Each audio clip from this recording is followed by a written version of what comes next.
2007 yılından bu yana ilkeli habercilik anlayışıyla adını geniş bir platforma ulaştıran İlke Haber Ajansı İLKA, ulusal ve uluslararası habercilik anlayışına yeni bir soluk getirmek için 5 dilde yaptığı yayınlarına Arapçayı da ekledi.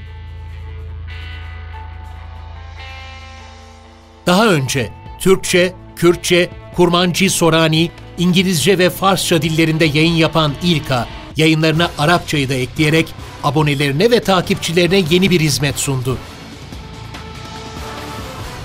10 yılı aşkın süredir Türkiye'nin birçok bölgesinde oluşturduğu muhabir ağıyla haberi kaynağından alarak okuyucularına en doğru ve en hızlı şekilde ulaştıran İLKA, aynı misyonunu Arapça dilinde yaptığı haberlerle de devam ettirecek.